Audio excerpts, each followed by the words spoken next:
One. Hi, everyone. Welcome. This is the Be Encouraged Show with Frank and Lisa on Motivation Monday, minus Lisa today, as she's in Park City, Utah, with her amazing husband, John, having a second anniversary rendezvous. So pray safety for them as they're coming back later this week, and we'll miss her today. But welcome to the Be Encouraged Show, where we provide a platform for entrepreneurs and community-focused individuals to expand their reach and create a positive impact in the Colorado Springs community and beyond. Today's episode is brought to you by... Not sure how to navigate the business world with new AI technology? Cressio offers pay-what-you-can consultations to underprivileged businesses owners in Colorado Springs. Visit them at Cressio.com to learn more. Also, Pro Media, Colorado's leading service for professional video and photo content with an emphasis on sales process videos to convert your prospects into paying customers.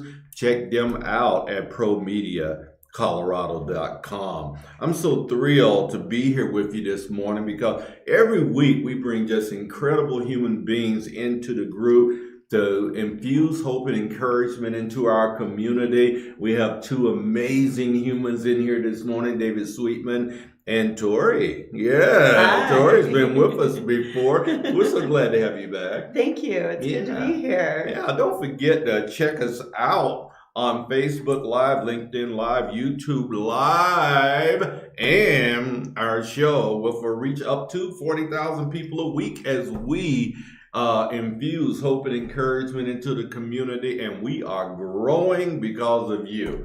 David, welcome. I'm so glad that you're here, my friend. I'm so glad to be here. Thanks for having me. You are welcome. Yes. Tell our folk that are listening today a little bit about, I had coffee with this gentleman, and I went, what's your name? He said, Sweetman. And I was saying, Sweetman. Ah. It's true. It's very true.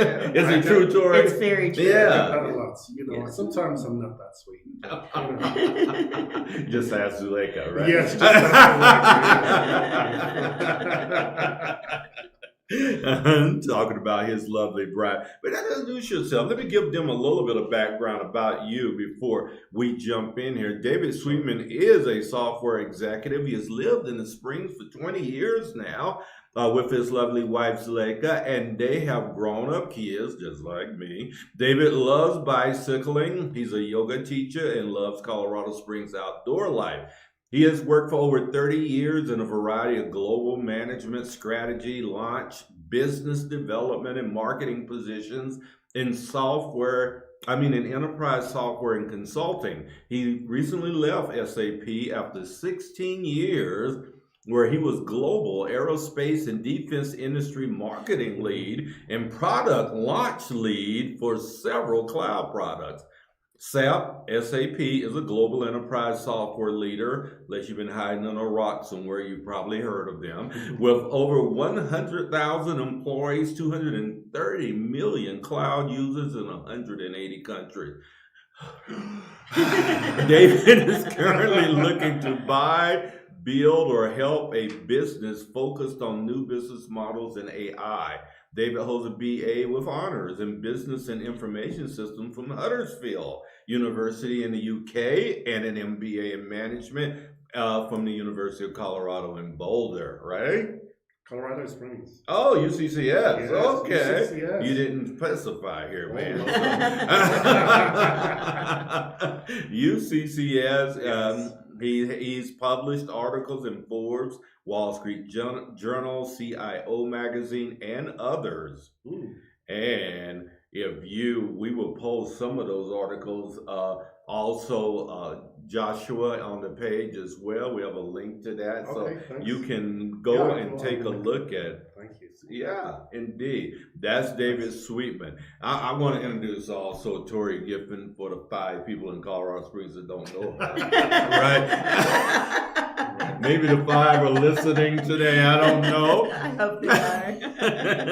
Tori's the owner of Buffalo Lodge Bicycle Resort over on the west side in Colorado Springs, which she transformed from an iconic and historic property into a bike-themed resort in 2016. With a passion for hospitality and cycling, Tori's vision for the resort has made it a go-to destination for cyclists visiting, riding, and racing in the Springs. The lodge has been recognized as one of the top 3 hotels in 2023 by the Colorado Springs Gazette and has won the Bronze Award for Best Hotel in the Springs for 5 consecutive years by the Colorado Springs Independent. Tori has been named the 2022 Small Business Person of the Year for Southern Colorado and a 2019 Woman of Influence in Colorado Springs. She's actively involved in the local hospitality and tourism industry and serves on various boards and committees. In addition to leading weekly bike rides and hikes from the lodge, she hosts the Pedal and Springs podcast. Pedal the Springs, yeah. Pedal the Springs podcast, where she talks about all things, including biking, in the Springs. Okay, all righty. So, Thanks. woo! Yes. Yes. Introductions. Thank you. Great introduction. Well, we got the background. So, And we're good friends. and I know you guys are. I've seen you guys together. I think you got this biking thing in common. Yes. Yeah. Davis, an avid biker as well. So Yes. it would make sense that you're good friends. That's right? how we met, was through my bike ride. Indeed. Yes. Indeed. So, David, give us a little background. People are going to hear a distinct accent when you speak to us today. So Yeah. tell us a little, give us a little backdrop on who David Sweetman is. Yeah, well, I grew up in England, so we can tell from the accent. Yes. Worked in England for many years. Then I met my wife actually in Tenerife in the Canary Islands in Spain. Had a great job early on in my life, that way too much responsibility, but it was a lot of fun. I was putting in computer systems in Tenerife in the Canary Islands, and my wife was also working there. So we worked there for a couple of years, went back to England, got married. I joined a company in England that then bought a company in America, and I was lucky enough to be chosen to come across to America just for a couple of years, and ended up staying and developing business here and going from one company to another to help them with developing their software businesses. Oh my! How did software become a thing for you, my friend? It's a bit strange because I left school early-ish. You're allowed to leave school at 16 in England. You can, yes. Oh. And I started a silversmith apprenticeship because I was really handy with making things. Really enjoyed it. It was great. But my job in the silversmith company in Birmingham is the center of like the jewelry industry in England. Yeah. But my job was just stamping the word handmade on goblets that were coming down a production line. Anyway, so the foreman was very kind. He took me to one side and he said, I think you could probably do better than this. Why don't you get yourself to college? So, 16 and a half, I went to art college. Art college, yeah. I know, because I was like silversmith in arts, that kind of stuff. Okay, that seems like a natural. It was a nice flow. And then, so from there, I was really focused on sculpture, 3-dimensional design, and I didn't have a lot of money, and I realized to be good at art, you need money to be able to make stuff, or you need someone that's going to put money into your pocket to pay materials. And so I thought I saw the artists that were really successful. They had a really good story, and telling the story was an important part of their success. Mm-hmm. So I decided to kind of change direction and went to university and got a degree in business with computing combined. And at that stage, there weren't many courses that did both, Mm-hmm. So right when I graduated, there was this loads of job opportunities because not many people had computing experience. Right. Back in the day. Yes. So I managed to get some great jobs in London, and then from that got this great job in Tenerife. But you know, it's kind of odd. We'll go over the tour in a moment, but I'm intrigued, all right? That because that's two different parts of the brain, the creative or the artsy side, and the more scientific computer side. So you telling me you got equal acumen on both sides of your brain? Yeah, I like to think so. But I also, you know, and when I'm helping young people with early on in their career, and they're like stressing out about whether they study business or whether they study liberal arts or whatever. And I always think, you know, whatever your passion is, you can find an avenue for it in any job, in whether it's business or whatever. You're a prime example of this. You're very articulate. You're very outward, and you're like a star, superstar. And I don't know if that was, but I bet you that's been something in your DNA that you've brought to every position. Absolutely, yeah. And so in my positions in the software, my ability to tell stories through diagrams, pictures, flows, has always really helped me to simplify a message and make it accessible to an audience. Oh, wow. So, and I love kind of seeing how things are made, and love staying in touch with new technologies and finding out ways that those can be applicable to people and can transform their lives, you know, as individuals and also companies as well in the process.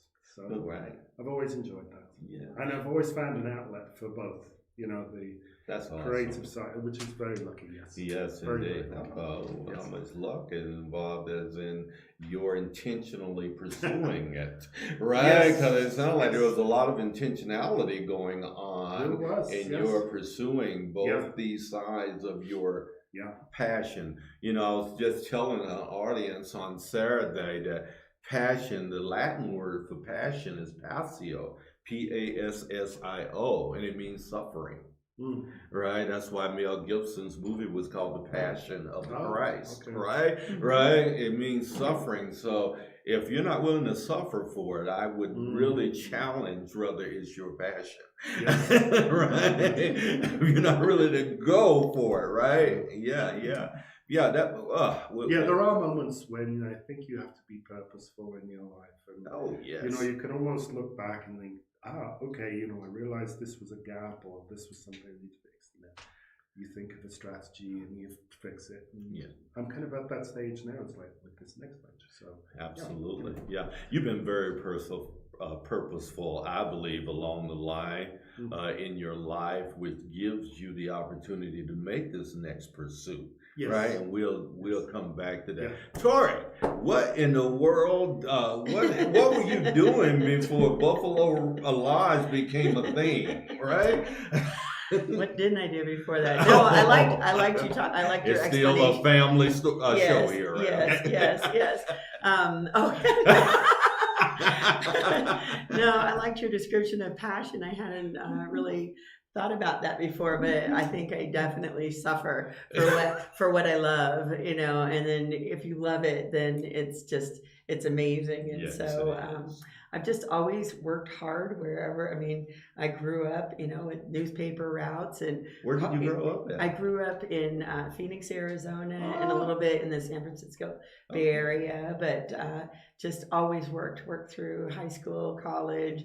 You know, my mom was a very strong woman who, you know, inspired me to work hard, and I watched her work hard as she raised us, and so it's just always been in my DNA that if I wanted something, that I'd have. How many us's were there?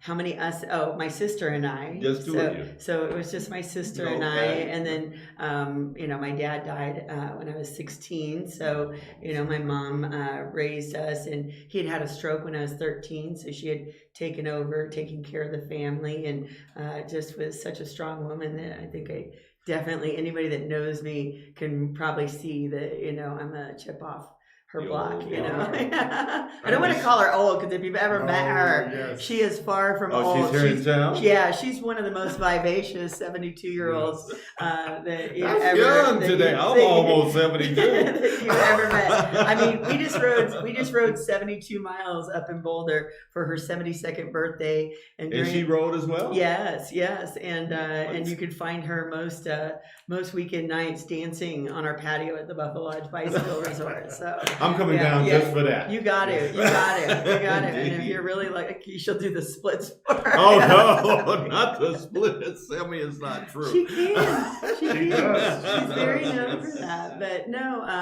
I grew up always working my way, through school and things for what I wanted. But in college, I went from being an elementary education major, which my mom was a teacher, so I very much idolized her, but decided that I did not have that much patience once I actually tried it out to deal with a classroom full of kids all day. And but I always loved to write, and so became a journalism major, and then switched over to broadcast journalism, and graduated from Arizona State University. Yes, you. Yes, yeah, good school. Yeah. Yes, and graduated from Arizona State with a degree in broadcast journalism, and then started my first job out of college at 3TV in Phoenix, and that was where the whole bicycling thing started. Now, I had been a paper girl growing up, riding my bicycle to deliver newspapers and things like that, but my passion for cycling really came at that first TV station where they had a bicycle team that would train annually for the MS 150 ride, the Best Damn Bike It Together. And I shot a story about the bike team one year, and then the next year I was actually captaining the team and helping to grow it and do all the training rides. And so that was kind of when my passion started. And everybody's always said that if I could figure out a way to get paid to ride a bicycle, I was going to do it. And so pretty much every job since then I brought bicycling into it. So before I bought the Buffalo. How did you know it was a passion though? I mean, what give us an idea of what clicked in that time that bicycle and Tori just became a thing, inseparable? The community. The community aspect of bicycling. So just bringing all these different people that might not have commonalities outside their passion for biking, and just being able to become friends and really get to know each other through a shared passion for cycling. And just I really loved the whole idea of supported bicycling, where you ride together as a group, and they have snacks along the way at different rest stops. I could get into this There's a massage at the end. A massage at the end? Yeah, you get 3 massages at the end, but it was like the whole camaraderie and team building of being part of a team and belonging to a group, was just really where that was born from. And so I'm a community builder. Everybody that knows me knows I can't even help it. Like, I build community wherever I go. And so worked at that TV station, led the team for 4 years. And then when I got married and had my first child, we moved to Colorado Springs, and I had left Phoenix, and where I knew everybody, to a new place where I knew no one. And so it was through my whole quest to try and build a new community that I really got plugged in here. I started a mom's walking club where I would build community. What brought you here though? Was it your hubby? Yeah, he, I didn't know that at 31 years old with my first child that I would ever want to be a stay-at-home mom. I was a career girl, like I had a great career, jobs I loved. And, but when I had my first child, I was commuting 40 minutes every day to work, and only having my baby at night and on the weekends, it wasn't enough. And he had an opportunity to get a job that would actually be able to be our primary income. Yes. And so I found myself with a wheelbarrow, a cradle, and an ironing board, actually. I think a wheelbarrow cradle, and I think it was an ironing board on top of my Ford Explorer, moving to Colorado to be a stay-at-home mom. That was that was probably back in like 2001. I moved here, and so we just fell in love with Colorado. All the green grass, playground on every corner, in a church. We knew that this was good community for fellow Christians and things, indeed. and that it was a strong believer community, which I liked. And so we moved here, and Tori, as a stay-at-home mom, was not good. Like, I was going bonkers in the house, and just at the playgrounds, and I kind of became. There was an article that I got interviewed for a radio show. At some point, that was called The Mommy Pickup Artist, and it was all about how I created this mom's walking club, and it was out of my need to find community, because I would go to local parks and things with my baby, and I would walk up to moms and I'd be like, what a cute baby you have. Do you come here often? And so I was kind of a mommy pickup artist, trying to find friends and community. So I started my own mom's walking club. Well, let me interject here for a minute, because I think this is so important. We always want some takeaways that are really helpful for our community, because we're trying to infuse hope and encouragement there. I want you guys to hear what Tori said in that moment. She wasn't waiting for community. She was initiating community, right? And so many people sit back in corners and go, where's the people? Where's my people? Well, go find your people, like Tori did, right? Yes. And if you want to know how to do that, we'll give you Tori's information at the end of this as well. Yes. So let us come back to that in a moment, Tori, because I'm intrigued by the whole cycling thing, right? David, I wanted to stop and ask you, how did this become a thing for you, the cycling thing?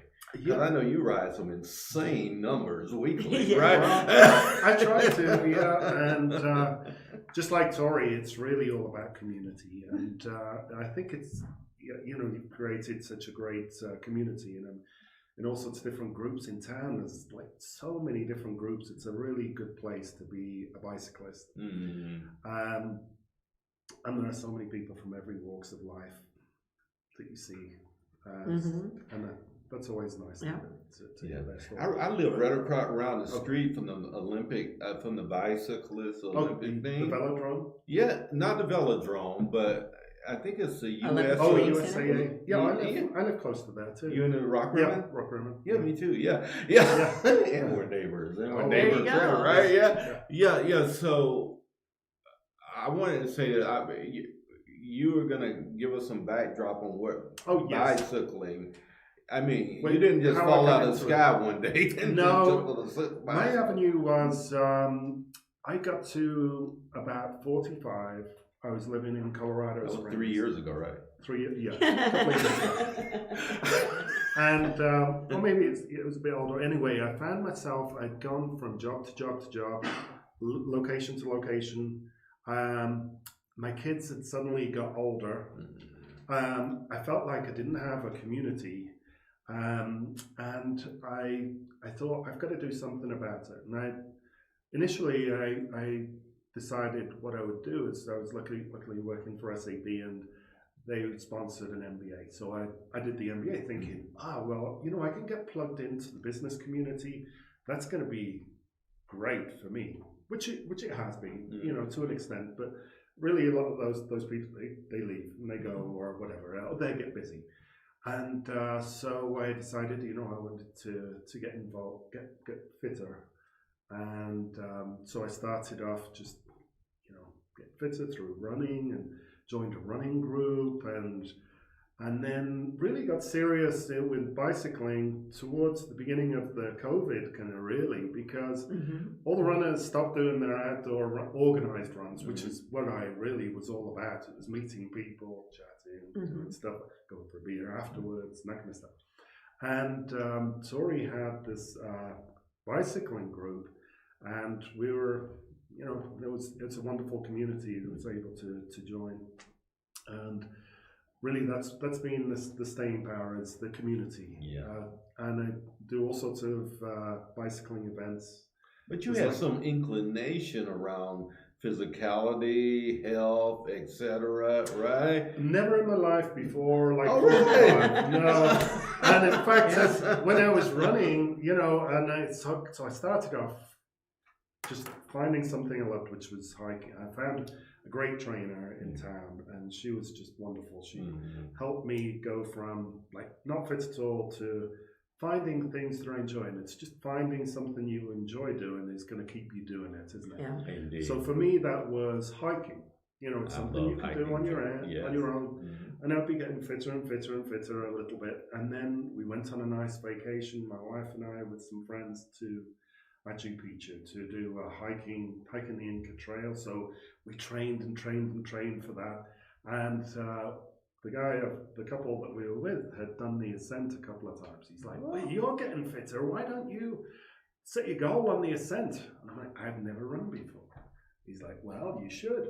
And so anyway, the trainer, Nicole, she helped get me through learning, it took for ages, but get up to the 5K stage.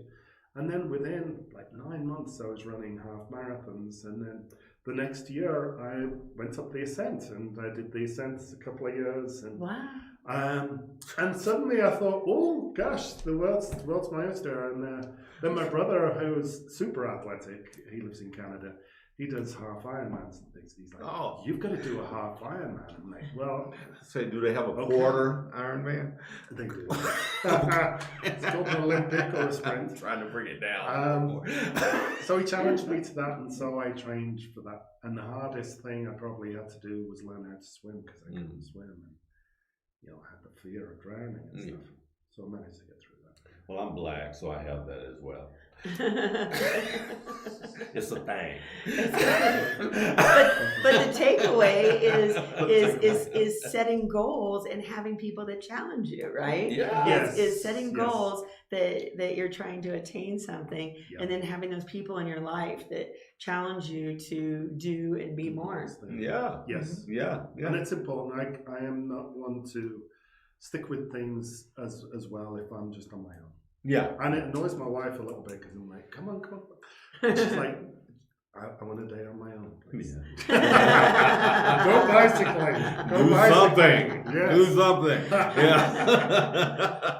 Well, what a journey, David. Yes. Yeah, Well, right. That should it's been encourage great. people as they're listening to David's journey. Because Thanks. he mentioned he was 45 years old when he started doing anything. Yeah. Right? Yeah. Yeah, so it's never too late. No, it isn't. Right, No. too. And I think the secret is just find something you enjoy, find a community within it, and as you say, it's from that. There's always something around the corner. Oh, let's go do this, and I can't just do that and be the last person. I better be able to train. I don't mind being the last person. Yeah, me either. Yeah. Say the first will be last, right? And vice versa. So, right. Tori, I know I'm so captured by the fact that you've done all these things you do, from being a stay-at-home mom. Are you still married? No, I'm not married. Not as a married. 5 Hey year guys, old. she's not married. I thought we'd throw that in for free. That's funny. I'm not. I'm 5 years out, but and my 3 kids are now 16, 19 in college, and 22 in her first job. But really, it was Great kids too. They're amazing kids. Well, they say train them in the way they should go. I mean, When they're older. Yeah, when they're older. But my 2 sons, actually at 11 and 13, rode unicycles to the top of Pikes Peak.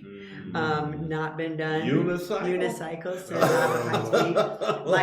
My daughter and my youngest son have ridden 500 miles across Iowa with me last year and this year. But 500 miles across Iowa. We did this big ride, but I had my kids, this community was amazing, and I really fell in love with it by bike. When I moved here and they were young, I just threw them in the back of a bike trailer, and then as each one, got out on their own, we would just riding bikes was always something, that me and my family did together. So, they've been on bikes since they were babies, and they're still biking and, making headlines for their feats on bicycles. My youngest is actually battling brain cancer. Oh. And the 16-year-old? this 16-year-old, he's about to have his 7th brain surgery. Oh my. Do you know Mary Anderson at Shelter Insurance? No. Yeah, you guys should connect because her daughter's 15 and she had a heart transplant. Wow. Right, Yeah. as a baby and stuff. And I think that may be a great sharing opportunity. Just do that in. Yeah, well, the amazing thing is that we've been able to, despite 6 brain surgeries and the loss of left foot mobility, my son actually still rode 300 miles across Iowa this summer. And we're actually in a documentary about his journey across Iowa and doing it while battling brain cancer. That is something else. I feel all my excuses dissipating as we're talking, right? Yeah. And I'm not very comfortable with that. Yeah.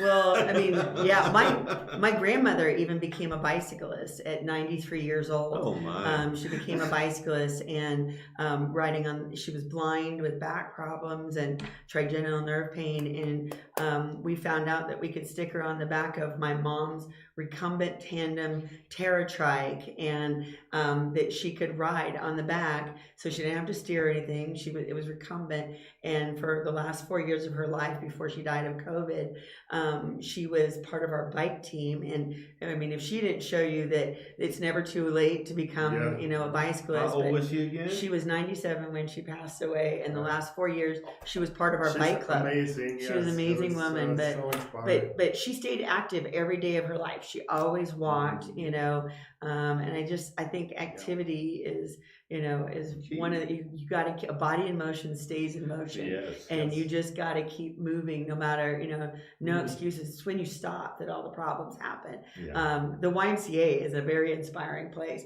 You go there and you work out and you see all these older people like with oxygen tanks walking on the treadmills down there, and you're like, that's the ticket. They're not sitting at home, on the oxygen tank or with whatever their limitations are. They're out moving, doing something. You just got to keep moving. And that's the best gift that we can give to our children, is really the love and passion for, outdoors and sports, because that's what makes a well-balanced individual, is somebody, who, knows how to make time for fitness and, moving. And for the mind, your grandmother was painting with difficulty with the sight and writing and stuff, wasn't she, as well? Yes, she would listen to books on tape, and her entire life, every book she ever read, she wrote a book report on it afterwards. So all the way up until 97, she would listen to books on tape and write a book report about it.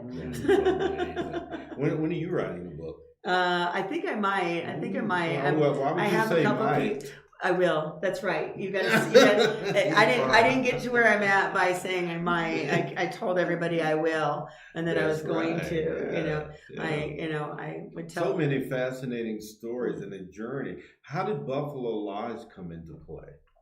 I was working as a marketing director for Chick-fil-A at Garden of the Gods. Were you? Yeah, I was. I was love there. That place. I do too. I took a short hiatus and worked for Fox 21 for a year as their marketing and promotions director, but it was just too full-time for my family, and Chick-fil-A was a lot more flexible. I could really work the hours around my family, which was the most important thing to me, was that it's kind of like if a tree falls in the woods and no one's around, does it make a noise? If your kids are running in a cross-country meet, after school and you're not there, it's like kind of, it didn't happen. So I went back. I was at Chick-fil-A for a total, I think, of like 4 or 5 years. And when I was there, my job was to sell more chicken and build their breakfast. And so I came up with the idea of a free breakfast bike ride and run in order to get people to come out and eat Chick-fil-A breakfast. And so for 4 years, I led the Chick-fil-A cycling club and bike ride, and then put on this big event called the Chick-fil-A Ride for Heroes and Run for Heroes and Patriots Festival. And so it was literally out of hundreds of people would show up, like over 180 people would show up on a Saturday morning to come ride bikes with me or run, and get a free breakfast entree after that, and train up for the Ride for Heroes. And so, and you started that. I started that, and then it was really through becoming. So I would, as a user of the trail, I was going to a bunch of meetings about connectivity and the city and state's efforts to become a top bicycle-friendly destination. And it was through that it was like I was finding out that we were moving up the rankings and doing more and more to build our biking infrastructure in Colorado Springs. And literally one night or 2 nights, I had a dream, like so vivid, about a hotel that would cater to bicyclists. And I would say definitely God-inspired dream about a hotel that would cater to bicyclists. And I was like, is anybody else doing it? Like, this seems kind of brilliant. Like, like you go places, and to be able to, like, I've traveled enough with my bike, and like, there's nowhere, I wouldn't leave it on a car. It's not fun taking up into a hotel in the elevator and leaning on the white curtain. And, are there any hotels saying, bicyclists, come here? And we're such a great destination with Garden of the Gods and Pikes Peak and Cheyenne Mountain and all these different great places to ride.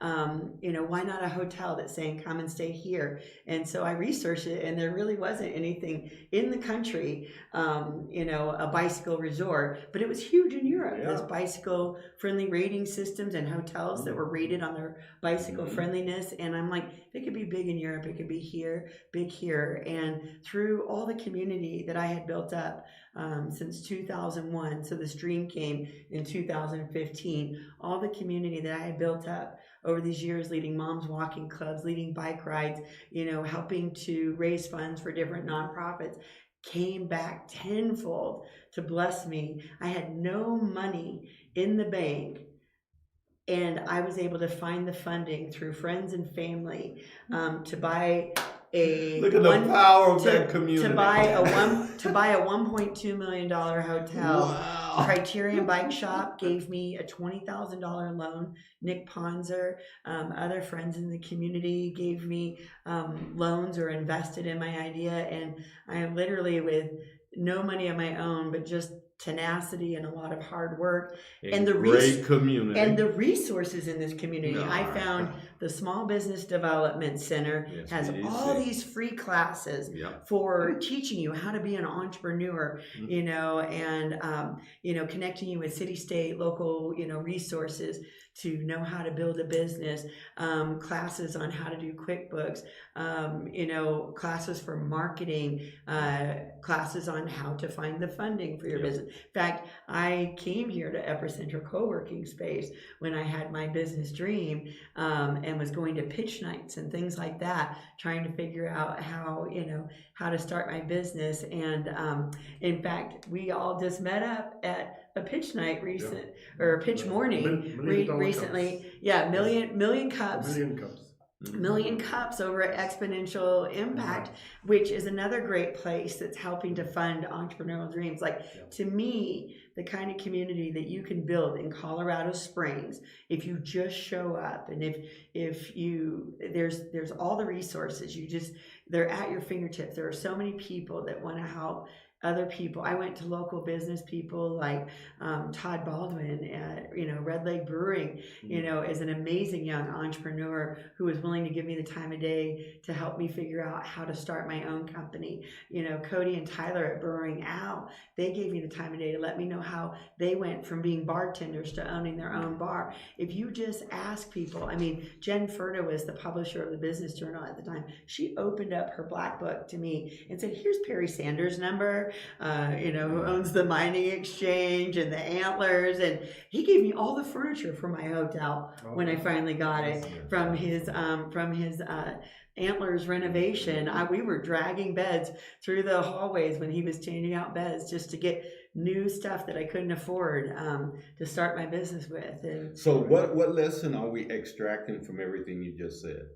Here in the Springs, sum it up for our your folks. business dreams can come true, in this powerful community if you just take advantage of the resources and, you network yourself. You can make anything happen here. I truly believe that. Wow.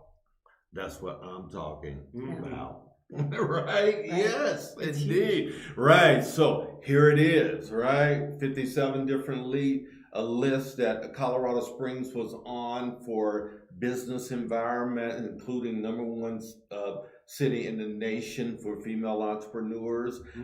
So many other different lists. If the environment's there, if you network and get involved with the people that you need to, the support's going to be there as well, and the opportunity for you to up level your business is going to be available to you as well. So Tori just took away all your excuses. We're getting out there and rocking this thing, right? David, you have something new coming on the scene. Tell people about what you got. Yeah, I've been really very fortunate to take advantage of some of these things that you're describing. It's the Economic Forum and the Startup Week, Colorado Springs, or SoCo Startup Week a couple of weeks ago. It was great.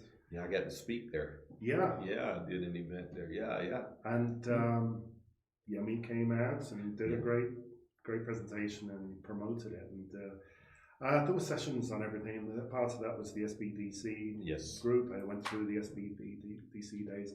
So now where I'm at is I'm looking for either an opportunity to buy a business, and I'm meeting with the SBDC this week that have an advisory just on that. Yes. So that's one opportunity, and if there isn't something available in the area that I'm looking at, which is kind of AI or enterprise software, then I would be looking to build it. There's some great opportunities, particularly in new business models and artificial intelligence, but particularly new business models for manufacturers that are using sensors and artificial intelligence to, develop their business in new ways. And then if neither of those, I'm also keeping an eye open for how can I join someone to help them do what I do best, which is launch products, launch into new countries, and grow business. So, well, I have a friend for you. Really? Who's that? I do. Look straight ahead.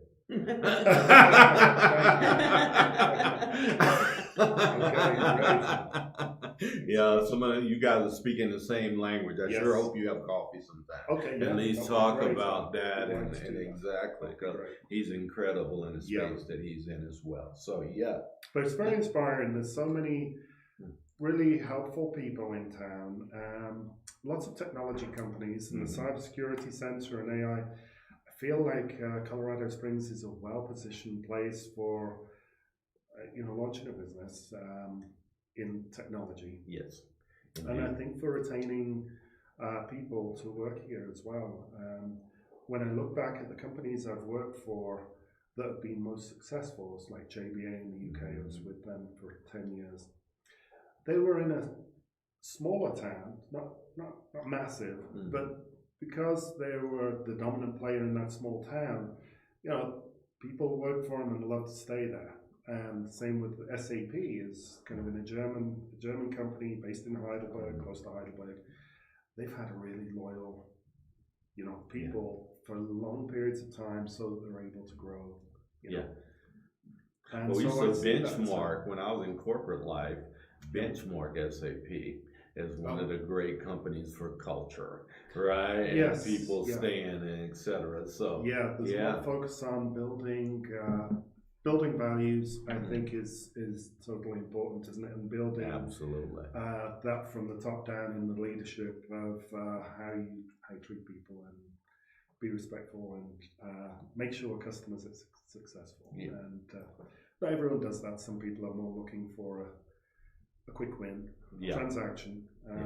But I think any company in any field that looks more for that long-term relationship with the customer and tries to listen to them as much as possible and to what their needs are and tries to meet those needs, the more successful you're going to be for the long haul, and you'll be able to differentiate yourself. So I believe that's true, and I believe you're in the right environment in Colorado Springs for those type values as well. It's a relational business culture. Yes, it is. We make no apologies for that. I hope we never become transactional. I hope we're always relational, because that is the way that we move and breathe here in the spring. You know, Tori and David, one thing that I'm thinking about, because I live in Rockram and I see these bikers. I mean, there are hundreds of bikers right in my neighborhood and riding past on Delmonico all the time, and et cetera, et cetera. And they seem to be, you know, tiny humans. We're not tiny humans. And that's where I was going with that, right? Right, so because I think we're gonna strip away maybe some other. You can be fit and fluffy.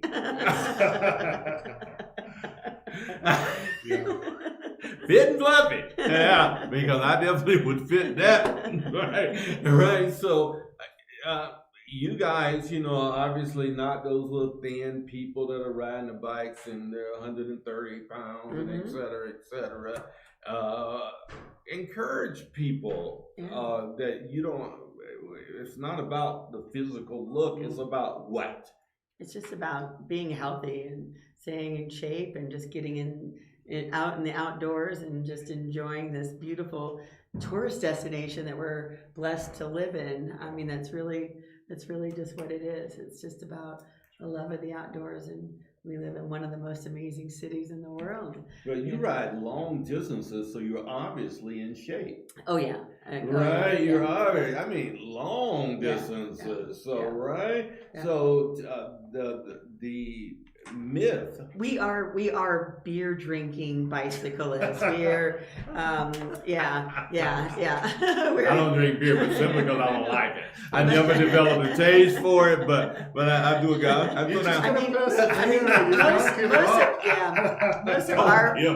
Most of our rides, as he said earlier, you know, end up at a brewery somewhere. You know. Yeah. I mean, but that's encouraging to people, right? For them to know that, you know, this can be fun. David, tell people how many miles you average a week. Oh, I really try for 100 miles a week, so 400 a month. You know, it's quite a few. Sometimes it's more. This last week it was a bit more because there was the Denver Century ride on Saturday. I just did the 50-mile one, but yeah, I love. You see things on the bicycle that you just wouldn't see in a car, or you wouldn't see on a hike as well, because a hike is moving slow and you're able to just take in much more scenery and see more people, and it is a great pursuit. For sure. That is a great pursuit. I just had to look up my Strava. I think I'm at least a few hundred miles a month, I think. So. Yeah, a couple hundred a month. Yeah, that's awesome. You know, we're winding down on our time here. David, do you want to give some contact information to people that they'd be able to reach out to you if they were looking for David? Oh, I could give you my email address. Could you give it to all of us? Yeah, it's I'll take it as well. Do you want to give it to the audience as well? Sure, it's give it to them. It's D Sweetman, like David Sweetman without the N on the end, DSWEETMA @uccs.edu. That's University of Colorado Springs. Are you teaching out there, or? No, I've done some support of teaching and mentoring since the MBA and various programs. So all right. Reach out to David Sweetman. He is creating new business, new opportunities here on the Front Range. And I trust that you're going to be incredibly successful. I hope you so. have been. I don't hope. Yeah. No, I don't say. There we go. Right? So I think I got a lot to give now, but I enjoy what I do. So. Indeed.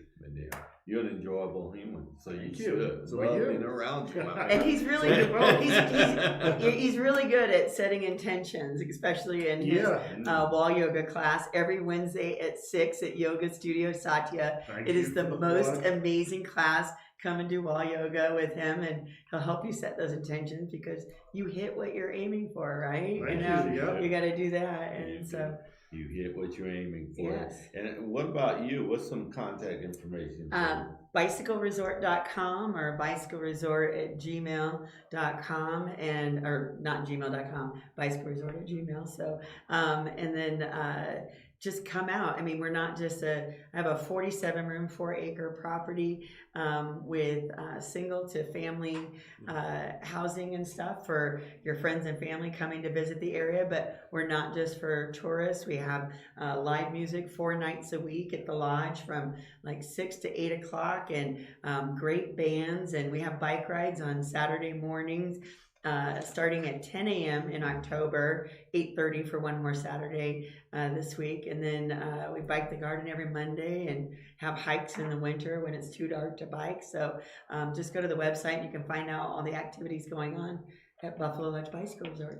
There we go. The historic Buffalo Lodge Yes. Bicycle Resort and the great Tori Giffen. Right. So we're so glad to have both of you in studio today. Thank you on short notice for coming in. Oh, thank you. Thanks for having us. It's really nice of you. Yeah. I appreciate you. I believe that going forward that we'll have a lot more interaction, my friend, and you as well. I love what you're doing. Well, thank you. You've been a part of the Be Encouraged show. Number one, our show is reaching up to 40,000, has a reach possibility up to 40,000 people a week and growing. If you'd like to sponsor us or get your business out in front of a lot of people, visit us at beencouraged.net to become a sponsor or request an on-site visit with Lisa and I so that we can get your business name out there to a growing audience. We're available, beencouraged.net. No, Lisa sent it today, so Frank Sinclair. You did fine. You did fine. Good. Make sure you tell her that. Right? The great David Sweetman and also Tori Giffen with me today. We'll be back in a little while for show number 2.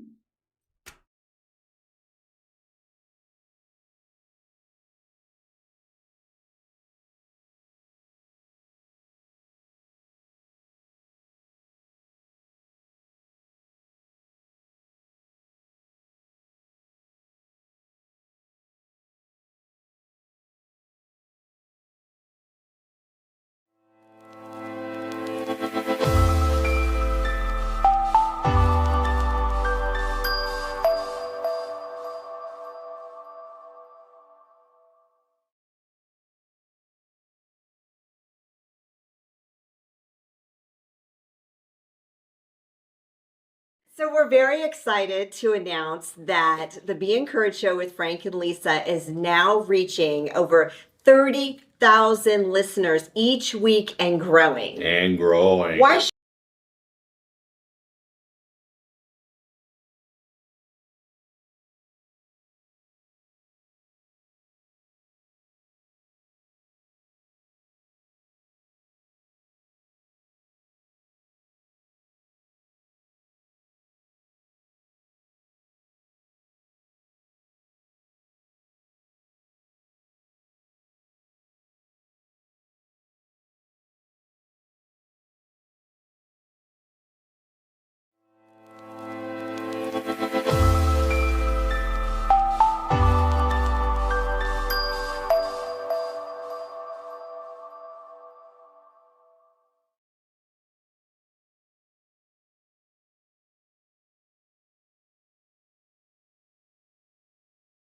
So we're very excited to announce that the Be Encouraged show with Frank and Lisa is now reaching over 30,000 listeners each week and growing.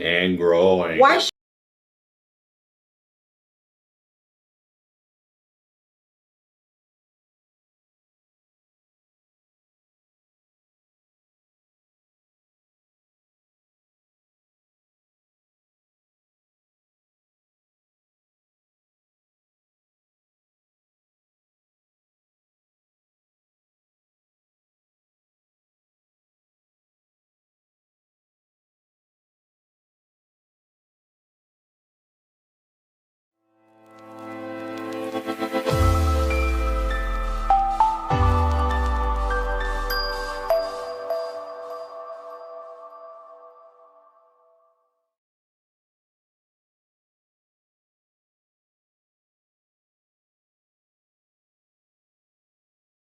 So we're very excited to announce that the Be Encouraged Show with Frank and Lisa is now reaching over 30,000 listeners each week and growing. And growing. Why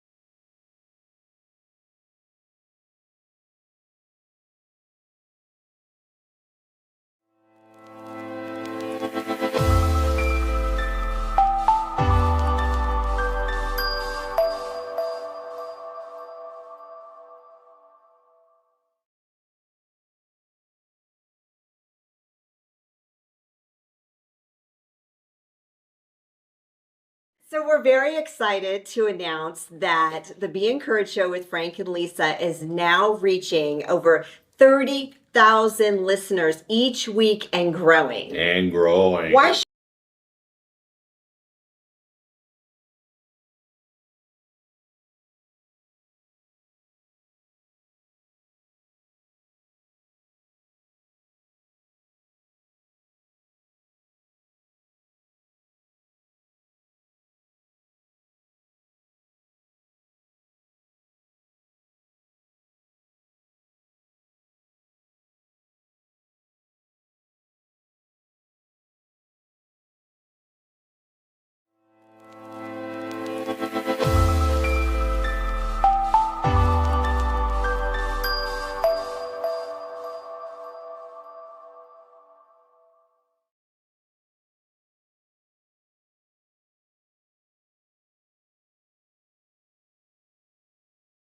So we're very excited to announce that the Be Encouraged Show with Frank and Lisa is now reaching over 30,000 listeners each week and growing. And growing. Why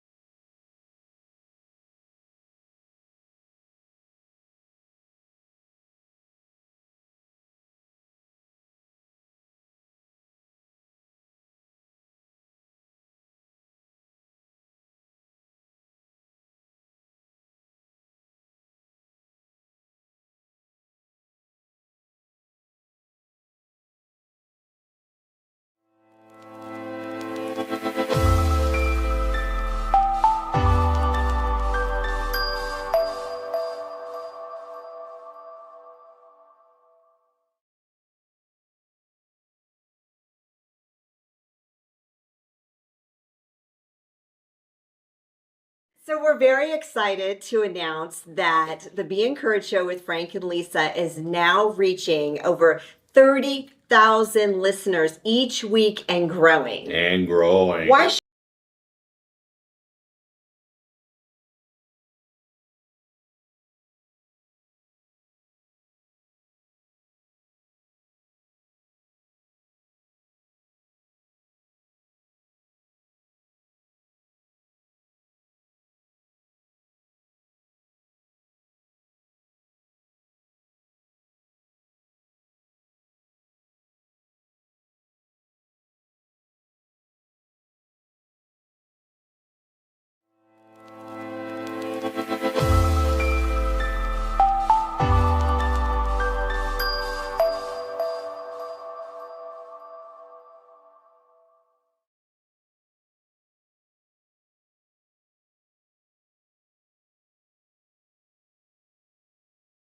So we're very excited to announce that the Be Encouraged Show with Frank and Lisa is now reaching over 30,000 listeners each week and growing. And growing. Why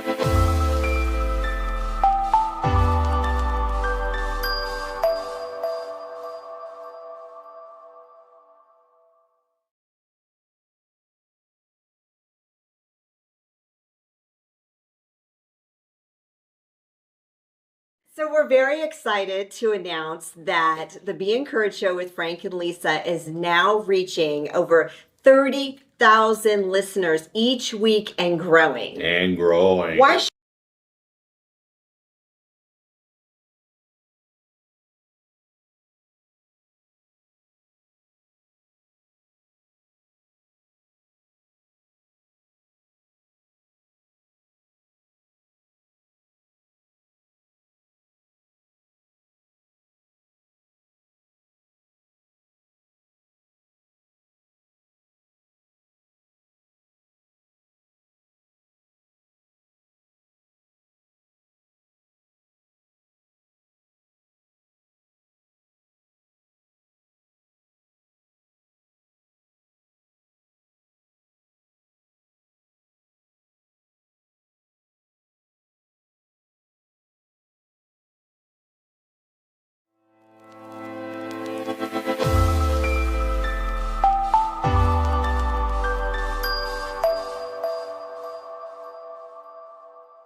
So we're very excited to announce that the Be Encouraged show with Frank and Lisa is now reaching over 30,000 listeners each week and growing. And growing. Why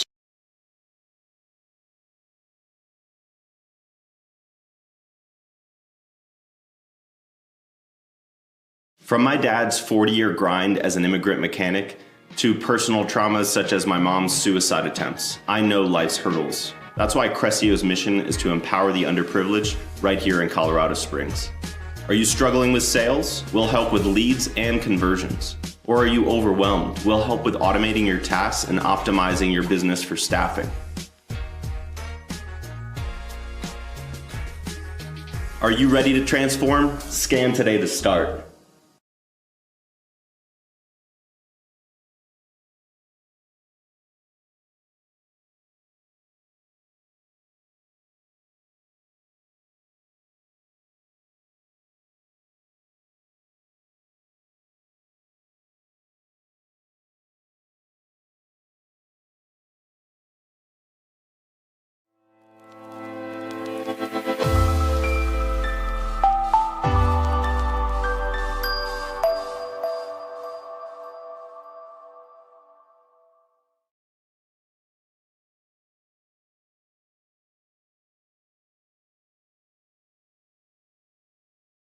So we're very excited to announce that the Be Encouraged show with Frank and Lisa is now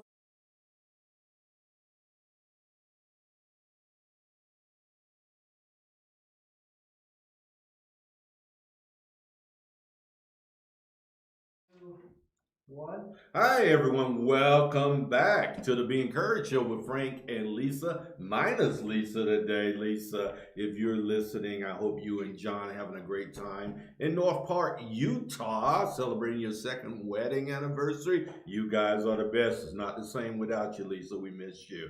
So we're back with part 2 of the show this afternoon. We hope that you're encouraged along the way. And we have the great Brennan Patten with us today. He's a 16-year veteran in the glass business, loving husband of Johanna. Is it Johanna? Johanna. Yeah, so I'll probably ask you how loving he is doing the show. The father of 4 girls. Oh my God, you survived that? We've got 4 together. You got 4 girls? Huh? Not 3 girls. Almost killed me. 4 girls, and also a proud dog parent. Just had to throw that in, didn't you? Baby is awesome. She might be our favorite daughter. Talk smack. All righty, let's move on. And then this is Johanna Patten, same last name, not by coincidence, multi-talented designer with a degree That kind of stops there. With a degree in what? Oh, interior design. Okay. It doesn't say that here. It said with a degree. Well, a high five with a degree. Right? Yeah. That's awesome. And she's a licensed general contractor too. Yeah, just do that in for free, huh? Yeah, Just just my do that. show. So I'll let you know when it's your Stay turn. in your lane.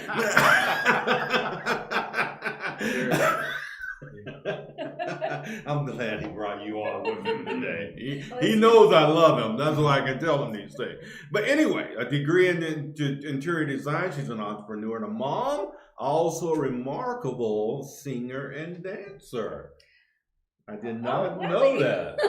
I wasn't prepared to talk about that. Well, you need to come with us. You know, Lisa has these karaoke nights, right?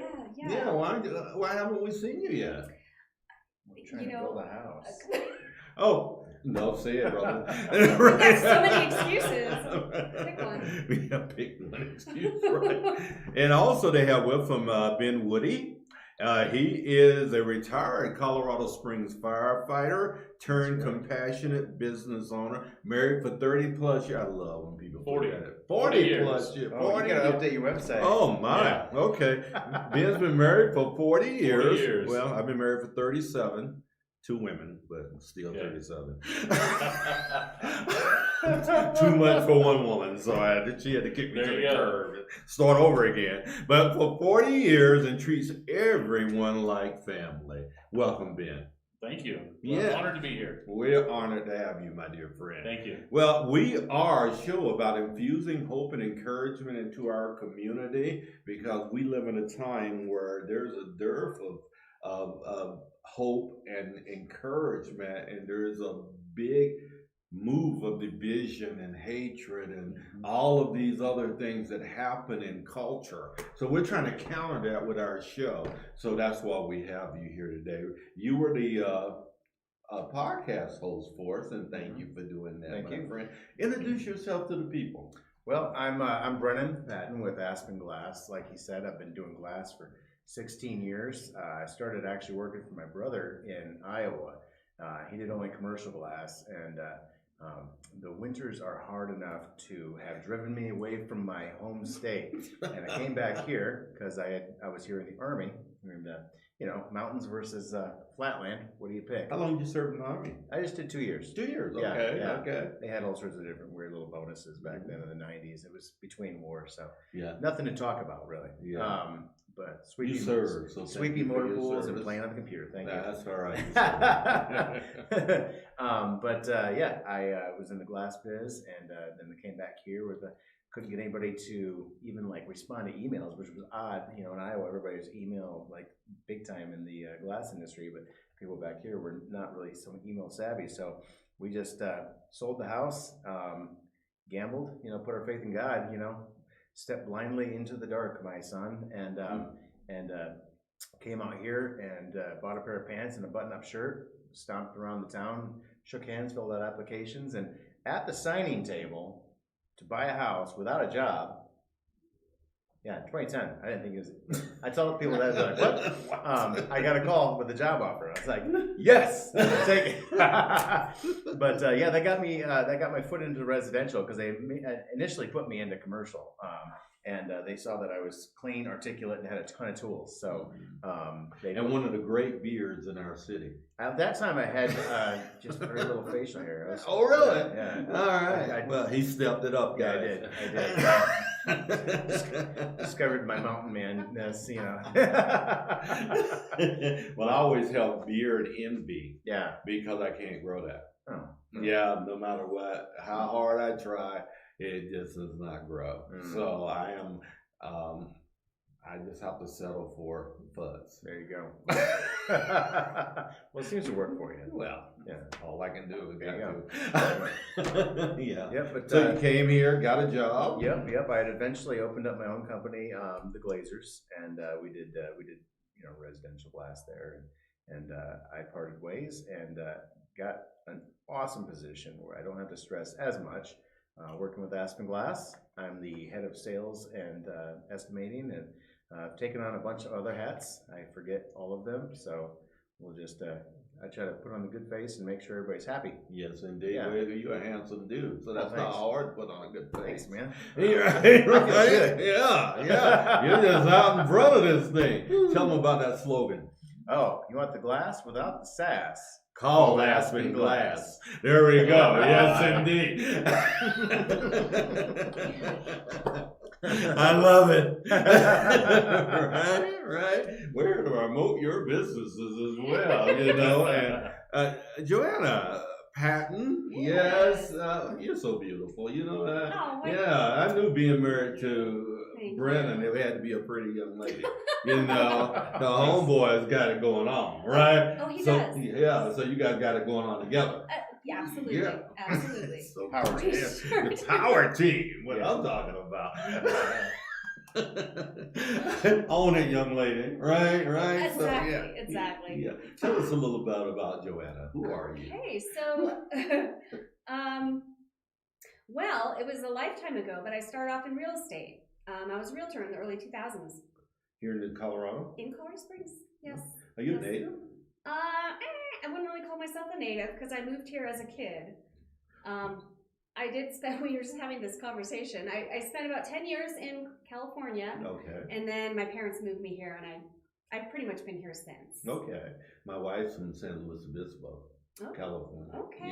Yeah. Okay. Yeah. I was sort of in the Bay Area, Bay Area just south area. of San Francisco. Okay, well, welcome. I'm glad you got delivered. That's right. Deliver me from Maple. Yes. Wow. Dodge that bullet. Yeah, so I started off in real estate, and I found myself just going into all these homes and just trying to convince my clients that they can just remodel and really just kind of seeing the potential of the homes and just trying to tell people like, hey, this is what you can do, this is what you can do. That was also a time, I think, when a lot of those shows were starting, those home remodeling shows were starting to get pretty popular too, about 2003, somewhere around there. And I decided to start taking classes at Pikes Peak Community College in interior design in an effort to assist my clients with staging their homes. But I just fell in love with design, and I stopped real estate and just pursued design full time after that. Graduated, started working in it, and been doing in kitchen and bath remodeling and design pretty much since then. Since then. So yeah, since then. So I took So a over little 20 break. years in this place. Well, it hasn't quite been 20 years. I did take some time off to, Okay. with my kids when they were little. Took a few years off, but I really couldn't wait to get back in the biz. Yeah. I guess that's a good sign that it's your passion. Yeah. If you can't wait to get back into it. Yeah, that's one of the things that really unwraps passion. Uh-huh. So you and Brennan, you guys hadn't been married that long, have you? No. How long have you been married? We're almost at 2 years. Oh, you're just like Lisa and John. Yes, in fact, Yeah. we crashed their wedding, not their wedding, but their engagement party at the Whiskey Baron. Oh, did you? Yes, I dragged him over there. It was, I think we were engaged at the time. And I dragged him over there to take me around the dance floor a little bit, and there was John and Lisa dancing away with all their friends. I'm like, I know them. So was Brennan dance? Notice I'm not asking him, right? Right. You wouldn't call it dancing? I call it a stutter two-step. The look on your face. I don't know if we're gonna go that far. It's a very Dance. stiff two-step. A stiff two-step, right? Is it the Iowa two-step? No. There's people in Iowa that can dance. That's right. A lot of fields and stuff. But I told people, if you're not willing to laugh, don't come on the show. Yeah. Wrong show. Right. Yeah. So. In fact, actually, he does a pretty good job. In fact, this past weekend we were up camping with our annual Camping with Friends trip, and everyone started dancing, and he's got me dancing around the fireplace too, kind of a nice slow. Yeah, it's hilarious. One of the ladies came out of her camper, and she was like, oh no, and she just went right back into her camper. Why did she do that? It's just hilarious. Just everyone was doing these silly little dances all around. Oh, you the guys fire. were making them up on the grill? You know how it is. It's camping, you know. Was there too many adult beverages that preceded this? I Blame it on the high will never elevation. tell. The high elevation. The Yeah. high Yes, elevation, yes. right. High elevation. 9,000 feet will do weird things to Oh man, you guys should have took pictures. But Good anyway, times. right? Yeah. So, Mr. Woody, Ben, Yes, Ben, please. yes, because I'm at least as old as you, so I can say Ben. Yes, sir. Ben, why would Brennan invite you to this show? You know, I've been asking myself that question. I'm not really sure. Brennan and I, we've worked together, as we discussed earlier, 13 years. Oh. And he's been a glass vendor for my company for that period of time. And he knows the way I do business. He's been to my Christmas parties and the interactions that we have. We've developed a friendship. Oh, I see. What is your business, Ben? So my business is custom design builders. I am a custom home builder and remodeler. We do custom homes. Usually the homeowner owns their own property. They approach us. We assist them in designing their home based on the topography of the land and what their goals, specific goals are for their family. Mm-hmm. And we will help them design that home, and we will build it for them. And we have a full team, such as Brennan, of trades and contractors that work with us and have for years. Yeah. So are you? Because I'm trying to find the flow here, Ben. Yes, sir. How did this become a thing for you? That's a well. How much time do we have? When someone asks that question, the answer is always not enough. Not enough. Exactly. Yes. Yes. So I got in construction in the 80s. One of my best friends. I'm from Tennessee originally. Oh, North Carolina. Oh, there you go. Yeah. So East Tennessee is where I'm from. Got in construction with a dear friend of mine, and he kind of taught me the trade.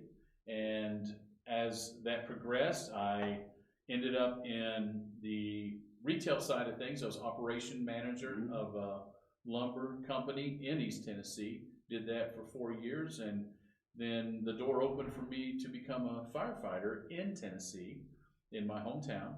What is that? That's Kingsport, Tennessee. Okay. It's the Tri-Cities. It's people have heard of Bristol Motor Speedway. Oh, yes. It's right near there. Okay. And we could actually hear the race from where I lived, and if the wind was blowing right. And the traffic, we said traffic was bad there.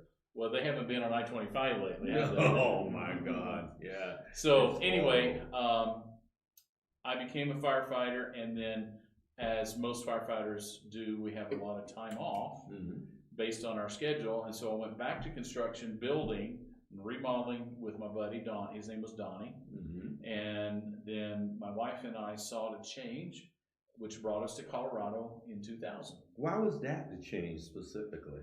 We have 3 daughters, and we wanted a different environment for our daughters to grow in. And we thought, well, anywhere in the world will work. And we just sought the Lord's direction, and we ended up here. It was interesting being a firefighter in Tennessee. We firefighters, we hang together pretty tight. Yeah. And I came into the office one day, and there was a flyer from Colorado Springs Fire Department recruiting experienced firefighters. Oh my. And so I got that flyer, and I looked at it, and I thought, we're moving to Colorado. So it was a process, obviously. Yeah. I'd never been I have been west of Mississippi, but I hadn't been in western U.S. So I came out, did our testing process, went through that whole thing, brought the family on vacation, and then my kids didn't know it. Kind of snuck it under the door there. But I got an offer from Colorado Springs, and we moved here in 2000. In 2000. In so it's your 2000. 23rd year. It was my 23rd year. Now, I had to retire due to an injury I sustained on the job, which disqualified me physically from being a firefighter. But I already had established my business part-time as I worked with Colorado Springs, and I was doing basement finishes. You probably, if it's 13 years, you were helping me at that time. I did a lot of basement finishes and remodels, and when I retired, I retired in 2012, and right before the Mountain Shadows fire. Oh my. Okay. And then the Black Forest fire the following year. Yeah. So my business just steadily started growing from that point and to where we are today. Yeah, so you got 13 years in. I mean, no, what is it? I had 12 years with Colorado Springs. Yeah, so 11 years in your business then. No, my business has been going on since 2001. Oh my! So that's right. You were working. I was working both jobs. Oh, right. Okay. Yep. Yeah. Well, congratulations Well, on thank that. you. My son out of college was doing basement refinishing in Greeley. Went to school at UNC in Greeley. He owns Elite Roofing. Okay. One of the bigger roofing enterprises in Colorado. So yeah, and that's where. Still got your business card. Oh, do you? Yeah. This is his 14th year. So, oh wow. Yeah, doing incredibly that way. Well, we're so glad you're in the community doing this work, my friend. Yeah. Where do you go to church? I was going to New Life downtown. For years, Glenn Packiam was our pastor. Yeah, I know Glenn. And then, you know Glenn? Yeah. So when he moved to California, we've stepped back, and currently we have not found some place that we want to call home. Yeah, okay. So you're in that search mode. We're in that search mode. Yeah. I've been there recently. My pastor left. COVID shut down our church, and really he felt the call to go back to Oklahoma, where he's from. So I'm going to Sanctuary Church now. I've been there for about 6 months. Nice. Yeah. My brother, is good that you are doing awesome things in our community, and thank you. Yeah. So thanks for bringing him, Brennan. I like to have invited him because he's special, because a lot of builders will build, but like he builds with integrity, and you know that God's hands on things, right? And certain people will try to cover it up. Yeah. Ben fixes things right. He does it right, and he'll call you to task too if it's not right. He's been honest with me, and I appreciate that. Yeah. And the thing about that is the homeowner knows that when they get the keys in their hand, that thing is done. It's beautiful. Yeah, and is it all custom work? It's all custom. Okay. It doesn't mean it's expensive. You know, people associate things for custom as super expensive.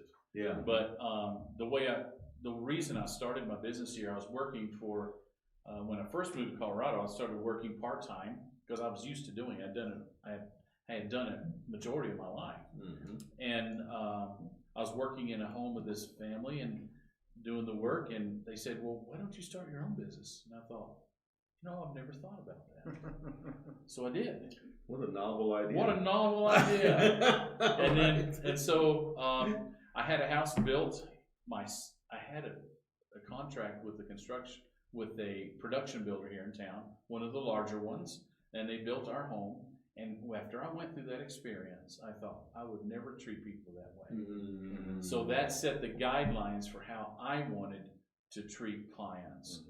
So I'm probably not the best businessman in the world, but people like working with me because of the things that I will do for them that most businesses won't do. Yeah.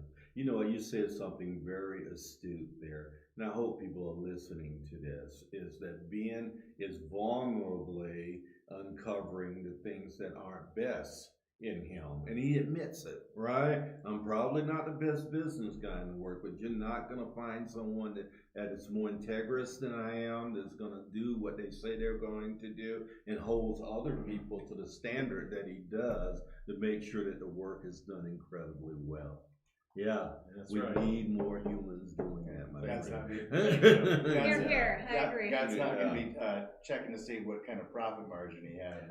Right, exactly. The bottom line is not always the best for me, but when I'm done the project, my client's happy, and that makes me happy. You sleep at night. Yeah, that's right. It looks like you've been taken care of. So yes. Yeah.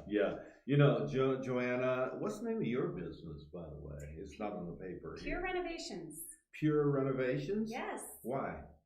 Oh, well, Pure Renovations was started actually by my partner, Jake Kane. Okay. And he's the cabinet maker. He built his own cabinetry. He does a phenomenal job. It's the reason why I'm there. Quality. Yes. Like what you were saying, you know, it doesn't have to cost a lot, No.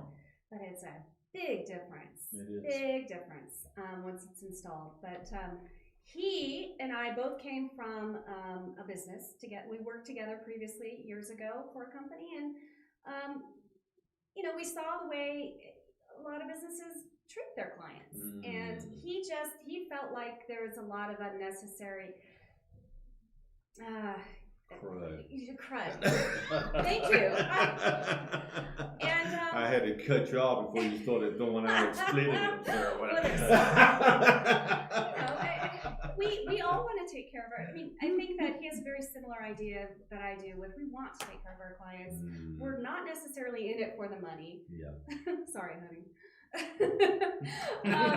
We're in it because we love what we do, and we want to put out good product, and we want to take care of our clients. And he was like, I just want to do pure renovations. And that was how he came up with the name, literally.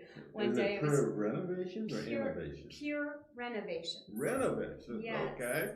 I wrote that wrong, so I love that. Renovations. Yeah. You know, we have to really dispel some things here because sometimes there's a disconnect in business. I'm a business coach, Ben, in case you were wondering, but there's a disconnect that we almost feel like there's some gap between being able to be paid well and have integrity and do things right, etc. I think those should fit, right? If you have that type of integrity, if you're doing things well, if people can count on you, you should be paid well for that work. And sometimes we undersell ourselves because we think there's a disconnect there when there really isn't. So I always advise people, be very, very careful how you undervalue yourself, because the market will grab hold of that, and before you know it, everyone's undervaluing you. And you're just simply not getting your worth. Yeah, I don't think that's what God's intent was, right? We should be able to get our worth in the spaces that we're in when we're delivering this kind of great product. Yeah, you guys agree? I do. Absolutely. Yes, Yeah, absolutely. we should be able. And some of God's people, I tell you, they do work almost for nothing, and they feel like, you know, I'm just being a good student. I'm just helping everyone. I don't know what lessons are learned in that. A lot of times there's no lesson learned in that because people take advantage of people. That's true. Whether they name the name of Christ or not. Right? So, all right, that's your business lesson for the day. You can leave the check with Chris. Right? Chris gets the checks now.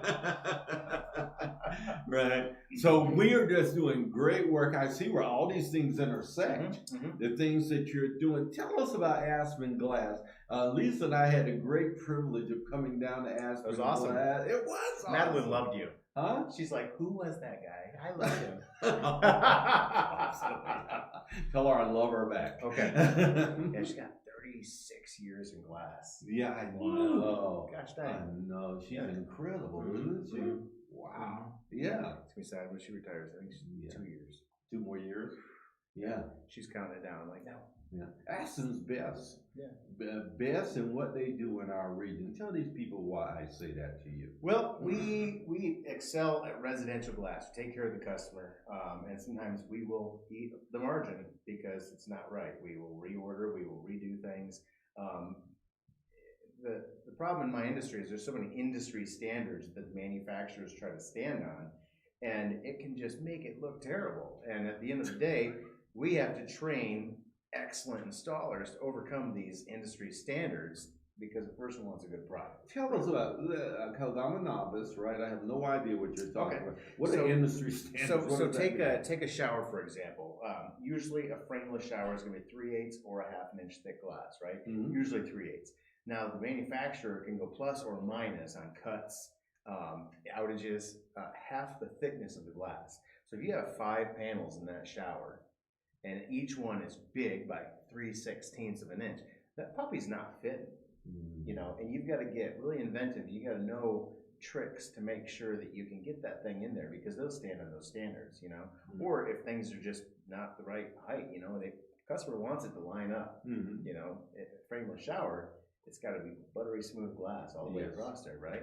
And so we've got to know how to overcome these things. And if we can't, we've got to be big enough to reorder and push on the supplier and make it right. Plus, now what we've done differently is Andy was the owner of Aspen Glass. He started it a long time ago, coming from a bigger company, which I won't name because it's the Walmart of glass. And he won't name as he names it. he started up, and he recently, well, semi-recently, he sold to a larger umbrella company of glass-related industries. So this is really cool. This is what really got me excited when he approached me about this job, because you have a little bit more power, but he's also a relationship builder. You have to have your vendors, you have to have your manufacturers. So it's a delicate dance to tell them, hey, we've got our own manufacturing, we've got our own glass suppliers, we've got all these networks of glass related companies, but we still want you, you know, we still need you, you know. And that's a delicate conversation because they're like, well, you're our competitor now, but not really, you know. And so we've kept those relationships, we harness them, we use everybody. And we treat all of our vendors with respect, and they do the same with us.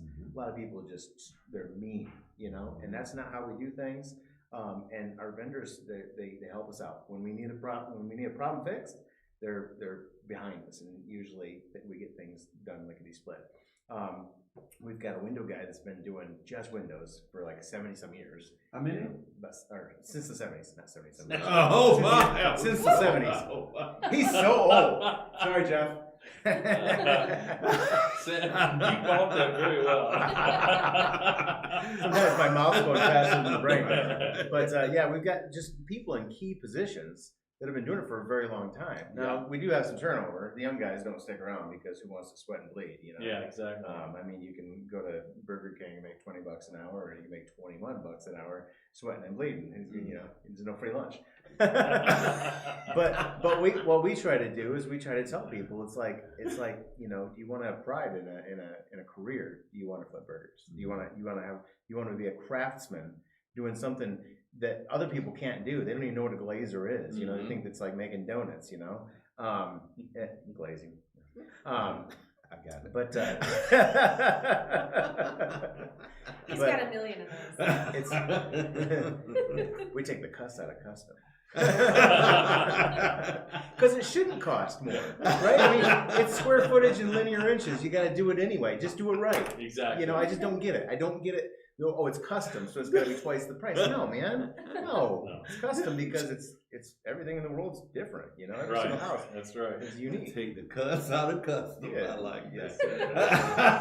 that. Most people are cussing when they get the word custom in there, right? Our fabrication guy, Arnold, he's got I think he's 40-some years in the industry, and this guy deals with such archaic machinery. Other people don't even know how to use it. Now, I'll take a couple examples. Dish screws, you know, like you've got a shelf that goes into a cabinet. The little grooves in the front, you put the plates in, that's a dish groove. Manufacturers can't even do that anymore. They can't do hand bevels, they can't do shapes, they can't do Because it's not industry standard. because they have big machines. And those people, you know, these big manufacturers, they don't even have a glass cutter in the whole place. It's all machines. So if the CNC machine goes down, there's nothing happening. Whereas he gets stuff delivered from across the world. People reach out to him. And he just had some person from North Carolina reach out. They wanted some custom beveled glass, all decorative. You know, he's like, okay, and he puts it together on paper and he, you know, presents it and whatnot. It's beautiful. It's an art, but people don't want to pay for art anymore. So you know, it's those kinds of people are Some dying people away. do. Some people, yeah, that's why he's still around. That's right. But it's beautiful, you know. But having all that intelligence, that the time behind And the that people. experience. Oh, it's amazing. Oh my, you Yeah. can't substitute for that. Yeah. Right? Yeah. Aspen glass, ladies and gentlemen. Mhm. Yeah, without the sass. Called Aspen glass. It might be a little sass. That's my wife. Yes, Johanna, tell us a highlight for our audience. Your space at Pure Renovations, right? Yes. So it's cabinetry. Yes. So custom cabinetry. We do have prefabricated lines as well. Okay. Quite frankly, just because we're so backed up with our custom cabinetry. Are you really? Well, it takes a while to It build. takes a while to It build, takes yeah. a while to build, and it's really just a one-man Shop. shop. He has assistants, but it takes a while to get them trained up to the level where we could just let them go. Right. So, I mean, it's part of just the new business. I mean, it just opened in 2020, so Oh. Okay. just trying to get them trained, and like Brennan said, it's tough to find people who want to learn a trade. I think it's very important that the trades are taught to our young I folk. do too. Oh, Yes. I'm just yeah. horrified actually that they took them all out of the schools and Us everything. old guys are just getting older. Yeah.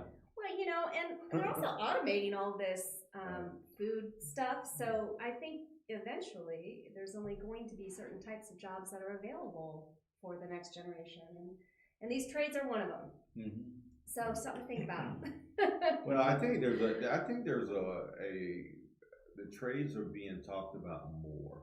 I'm very It is hopeful coming around around. the trades because they are being, stepped up more, and people are really C-Tech or V-Tech. Have you heard of them? Down on the north end, they're opening a big Are they? trade. Yes. They're back in the public That's schools. like a trade Yeah. school? Yeah. Oh, that's great.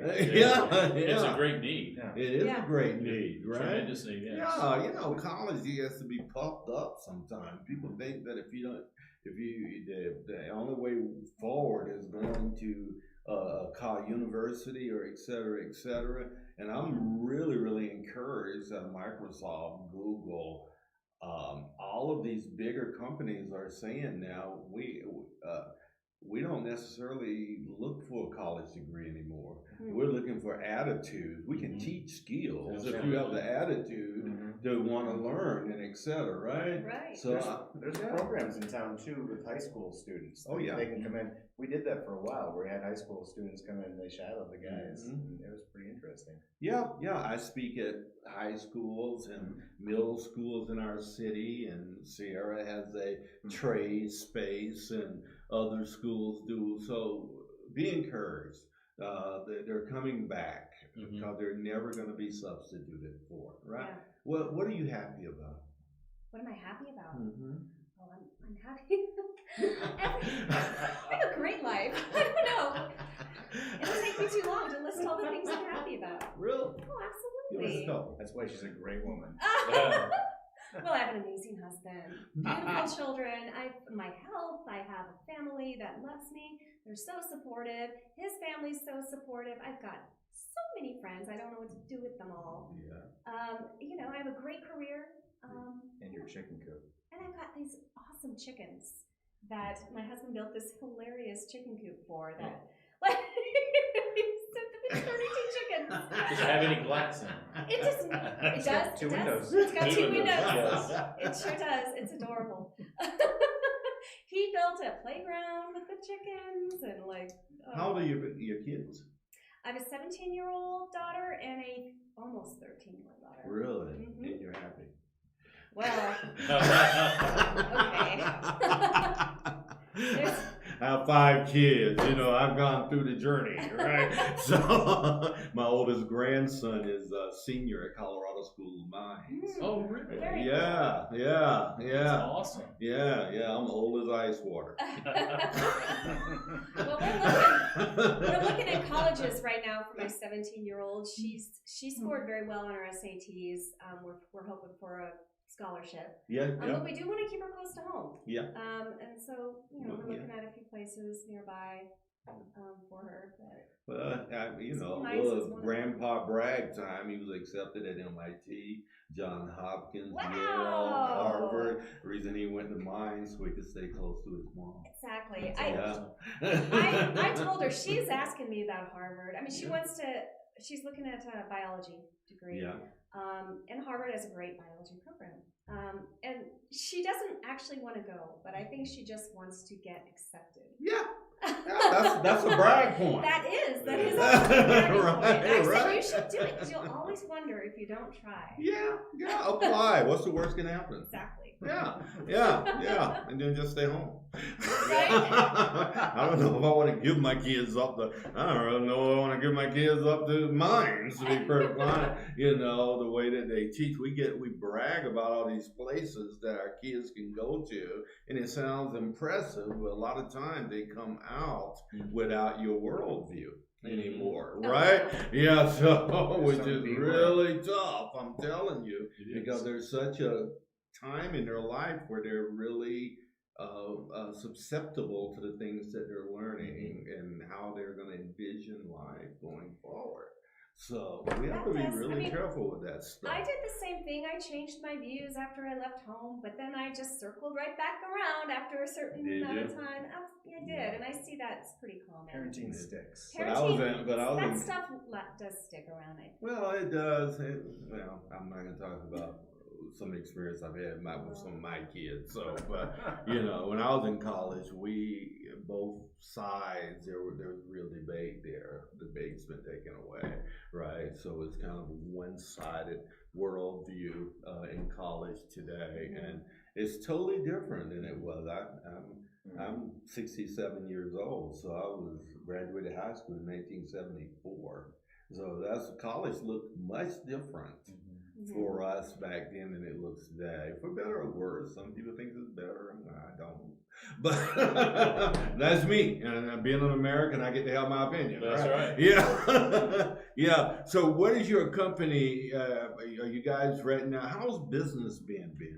It's been crazy. I know there's been a tremendous downturn in the economy for a lot of the production builders, but every custom builder that I know that's worth anything is busy. And we have been extremely blessed this year. I currently have 5 projects, large projects going. Right now. We've got 5 houses that we are currently working on, and we've got a couple more that should be in the next 6 months, probably will be starts. So you're a GC then? I'm a general contractor, yes. Yes, yeah. I bet there's some sleepless nights overseeing this stuff. Sometimes it is. The key is having the right help. Isn't that right, Brandon? Yeah. So the business for us has been all about word of mouth. I have very little advertising. I do have the web page that we have, and we do get leads from that. Good. But the majority of our business has been by word of mouth, which is the best and way. Huge in the military community.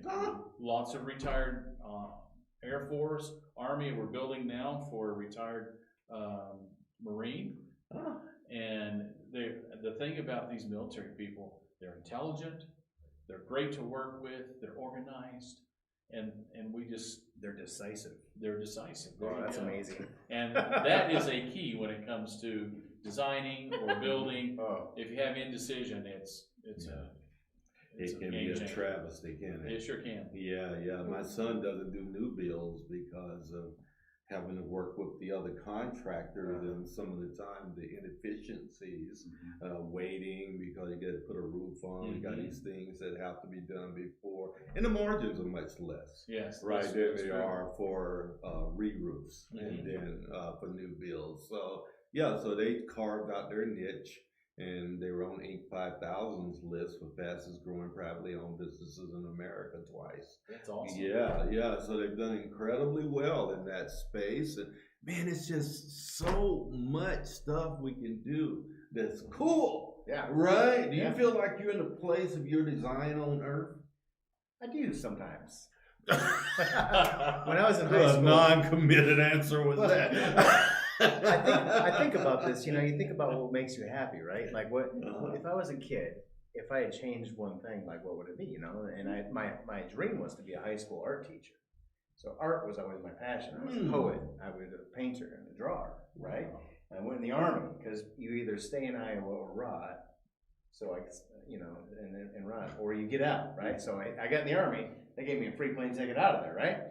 That's why I went in the Air Force. Yeah. So I ended up here, and then I had kids kind of young, so I had to chase How old money. were you? My first, I was 19. Ah, Yeah. me too. Yeah. Yeah. Was it 20? 19 or 20? Yeah. Yeah, somewhere in Yeah, there. it's but then so you have to kind of go into papa mode, So I'm chasing money instead of chasing dreams, right? Mhm. But eventually it came back around to the glass, and commercial glass just killed my soul. It's awful.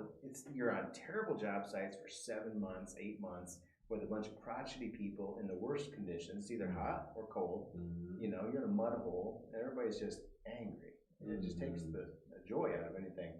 And with residential, you're working with a homeowner. You're in and out pretty quick, but you're making a person's vision come to reality. So there comes the art. It's like what do you want? Okay, now we also have to make it not kill you, right? Yeah. Because it's glass. I mean, a door weighs 100 pounds, and that's glass, right?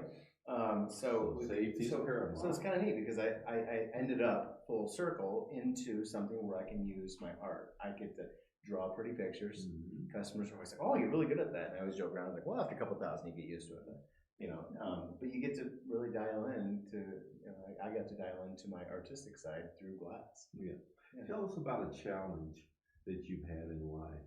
Mhm. That pain creates purpose, Mhm. right? Tell us about pain point for you that's really created a purpose that you look forward into. Personal or business? Yeah, personal is fine. Wherever the pain was. Well, because we know name it, it's in brother. both places. Shoot, how dark do you want to get? Well, I had my ex just leave me, just out of the blue, and everything never even swallowed, right? How long were you married? We were together for 4 years. She had booked. And she had ideas of what was going on, and it was in her own mind instead of just talking, right? So you're presented all of a sudden with a big challenge. She had the house and I had all the bills, right? So I'm homeless, right? What do you do? And then at the same time, it started problems with my financial partner in my business. So I'm left with a lot of problems. That's a big situation, right? Yeah.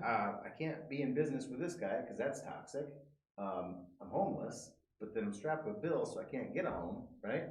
So I had a CDL because when my youngest daughter was young, I truck drove to try to produce money for the family because I didn't want both of us working, and I didn't want somebody else raising my kid, right? So I went out and truck drove, and so I still have my CDL. So I said, enough with this. It's COVID, and the world's kind of chaotic anyway. So I went on truck driving, and that was great because it gave me a chance to just watch those dotted lines, clear my head, and take a breath. I'm a workhorse. I've been working since I was 12 years old. When I was 12, I was contracted with 3 different farmers in Iowa. I would detassel and de-road for one, I'd bale hay for another, and I'd do gross things on hog lots, snip, scooping up all that sticky what a stuff. relief it is. Yeah. So when I got into the work field, I was like, this is nothing. I'm a workhorse. So I've always done that, and I never take time for my own mental well-being, and that gave me a lot of reflection.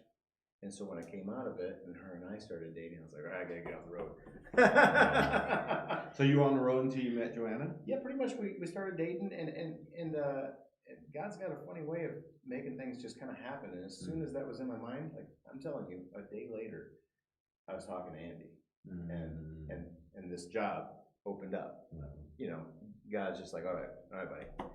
I think you've healed enough, But then, it's a tragedy that turns into the most beautiful thing ever. Yeah. I mean, look at this. Without that tragedy, I wouldn't have this life. We wouldn't have the 40 acres that we're building a house on right now. We wouldn't have our chickens. Our dog.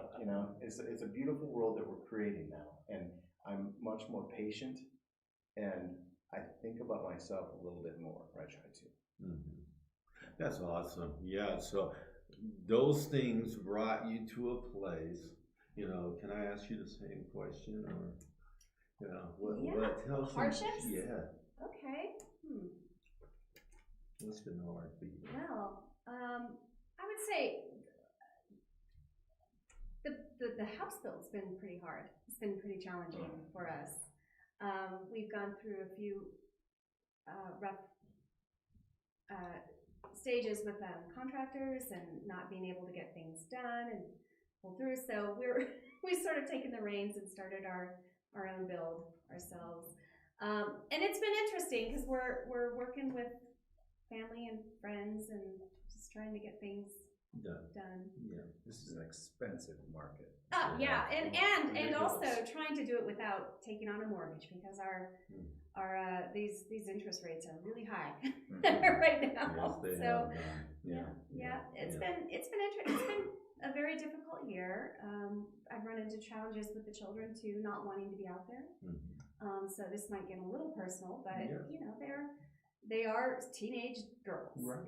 Why would they want to live in a mud That's pit right now? Yeah. You know, but they're doing really well. They're doing really well, and I see them every day, and I'm taking them to school, and things are going good with them. Yeah, hard year though, huh? I think it's been a hard year for everyone. Yeah. I don't know a lot of people who've had. But we're only talking to you. That's true. That is true. Yeah, that was an escape clause. Right? She had never experienced negative 20 in a camper for a week. Oh yeah, boy, last winter was brutal. Some of those cold days. Yeah. Brennan was out there every 2 hours changing out the propane tank to try to keep it warm enough for us. Propane freezes. Yeah. Did you know it freezes? I did not know it froze. When it's cold enough, propane freezes. So you oh gotta. my! Wow. You know. So, Ben. Yes, sir. I want you. I'm not, because we're running out of time. We're Sure. having so much fun. Time just flies by, right? Tell our community something encouraging. Encourage us. Encouraging. I think despite if we look on the political stage, or if we look on so many areas, people are divided. And I think despite all the division, there is hope if we cling to it. For those of us who walk in faith, we can cry out for help. For those of us who are lonely, we can reach out to a neighbor. We reach out to we have a great city with great community services. We can reach out to those things. That we don't have to be without hope. And I know for me at times, I've been overwhelmed with business, with talking about grief, family loss, that kind of thing. But hope, we have to hold on to hope. And I think the hope is there. It is. So. It is. Good word, my friend. You know, I'm speaking at a domestic violence conference next month. And that's going to be my topic, the HQ Hope Quotient. You know, we put too much stock in IQs, and some people run into EQ's emotional quotient as well and try to figure that out, and they kind of put that on a pedestal. Well, unless you have hope, none of that matters. Right, right. None of it matters. So people doing very hard work I'm going to be speaking to, so if you guys would pray for me in that space, because it's going to be hard weekend, right? Yeah. So how do they reach you and Custom Design Builders? Okay, so our website is customdesignbuilders.net. You can access our webpage there, look at us. You can find us on Facebook. But I'm old-fashioned. So do I give out a phone number? Sure. Okay, my office number is 719-488-9600. But if you want to speak with me, my mobile number is 719-321-6376. And I'm very busy. If I don't answer, leave a voicemail, and we'll get back with you when we can. Yeah, because he's old-fashioned. I am old-fashioned. Sure. I was surprised when I saw a smartphone back. Yeah. you know, I was in the mountains this weekend, and when that thing finally lost signal, it's like, oh, Yeah. relief. Yeah. Yeah. So Yeah. How do they reach you at Permanent Renovations? We have a website, purerenovationsco.com. We also have Facebook. You can find us on Facebook, and you can find us on Instagram. Indeed. Yeah. Yes, and Aspen Glass. Well, I'm everywhere, but Aspen Glass is aspen-glass.com. We have we're on Facebook, Instagram. I'm at a lot of the networking events, and I've got my own little Facebook, Brennan Aspen Glass, and then so that because you can't tag a business, so that way people can tag me on the 411 for 719, all those other different little niches in Facebook world, and but I'm all over the place. I network a lot. I'm over at VetNet. Yes. Yeah. Yeah. He and I are partners at VetNet and stuff. So come visit us tomorrow morning at 8:30, 3135 West Colorado Avenue for a great presentation and, even more importantly, wonderful relational opportunities. And more encouragement. And be encouraged, right? Yeah. Thank you guys for being with us Thank you. today. I Thank you. really appreciate having all three of you here on the Be Encouraged show with Frank and Lisa, minus Lisa. And before we wrap up, I wanted to spotlight our sponsors one more time. Cressio, not sure how to navigate the business world with new AI technology? Cressio offers pay what you can consultation to underprivileged business owners in Colorado Springs. Please visit them and the great Joshua Aguirre at Cressio.com to learn more. Also, WestCo Insurance and Karen Butcher. Karen loves helping people save and get the best service ever. She is my insurance agent. She's Lisa's insurance agent as well. Reach out to her at westco.com. Look up Karen Butcher on all your social media platforms as well. Our mission, guys, is to extend hope and encouragement and to help people realize their potential through networking, collaboration, and community involvement. Please help us further our mission to help others. Visit our website at beencouraged.net to become a sponsor and get your business name out there to our growing audience, where we have a reach of up to 40,000 people a week. Like and follow us on Facebook. Subscribe to us on YouTube and LinkedIn, in those areas that get you an opportunity to connect with Lisa and I. Don't forget, if you want to be on the show, go to beencouraged.net, fill out the form. We'll get back to you with a date that you can do what these incredible humans got a chance to do today. Frank Sinclair, Chief Encouragement Officer for Dream Again Business Consulting. Without my partner, Lisa Sennett, the CEO of Innovate Success. We're here with Chris Roberts and Joshua Aguirre, helping us make a show work for you. We'll see you next Monday. And as always, be encouraged.